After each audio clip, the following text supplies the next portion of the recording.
Madam नेमकी काय केस होती आणि माणिकराव गोगटे यांना काय शिक्षा कोर्टाने सुनावली? हे जे आहे ना मिस्टर विश्वनाथ भास्कर पाटील हे ॲडिशनल कलेक्टर होते ULCचे. महाराष्ट्र शासनातर्फे त्यांनी फिर्याद दाखल केली होती. हे जे गव्हर्नमेंटचे 10% रिझर्व्ह कोट्यातले मुख्यमंत्री निधीतले जे फ्लॅट्स असतात ते फ्लॅट्स हे दोघं भावांनी की कमी उत्पन्न आहे आमचं, मी वकिली व्यवसाय करतो, की माझ्याकडे तेवढं आणि घर नाही आहे मला विशेष म्हणजे, हे असं सांगून तसे ॲफिडेविट्स वगैरे देऊन तसं हे करून ते फ्लॅट्स ते निर्माण व्ह्यू अपार्टमेंट आहे जे कॅनडा कॉर्नरला तिथे घेतलेले होते.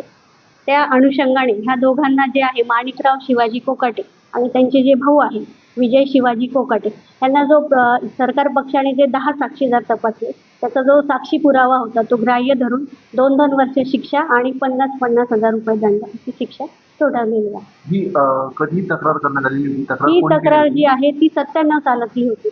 इव्हन म्हणजे त्याच्या प्रायर टू 2 इयर्स म्हणजे 95 सालात हे जे आहे हे सगळी प्रोसिजर झालेली होती. आणि ही जी तक्रार आहे शासनातर्फे भास्कर पाटील म्हणून जे होते ॲडिशनल कलेक्टर होते ULC डिपार्टमेंटला, त्यांनी ती सर्व इन्क्वायरी करून यांच्या विरुद्ध फिर्याद दाखल केलेली होती. तर त्यावेळेसची नेमकं काय होतं म्हणजे यांच्याकडे घर होतं का आणि हे जसं कोर्टाने त्यांनी नंबर 1 जे आहे माणिकराव शिवाजी कोकाटे आणि त्यांचे भाऊ जे आहे विजय शिवाजी कोकाटे ह्या दोघांना शिक्षा सुनावण्यात आली. आणि असंही आरोप होता की आरोपी नंबर 3 आणि 4 यांच्या लाभात जे घर दिलेलं होतं ते सुद्धा त्यांनी त्यांच्या फेवरमध्ये केलं आणि त्याच्यात पण इल्लिगल कन्स्ट्रक्शन केलेलं आहे असं पण त्या तक्रारीमध्ये नमूद केलेलं आहे. पण मग आता हे जे 3 आणि 4 नंबरचे आरोपी आहेत, तर ते तिथे राहतात तर त्यांचं घर पण येऊ शकतं? नाही ते नाही राहत. हे 1 नंबरचे जे आहे ना हेच त्याचा उपभोग घेतात. माणिकराव गोगटे. अच्छा, म्हणजे हे चारही घर कोकडेंकडे?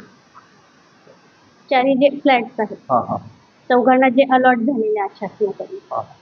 म्हणजे त्या दोघांच्या नावावर यांनी फ्लॅट घेतले होते की काय? काय ते बघावं लागेल. मॅडम तुमचं नाव आहे? मी पूनम जगदीश घोडके, सहाय्यक सरकारी अभियंता, नाशिक शहर.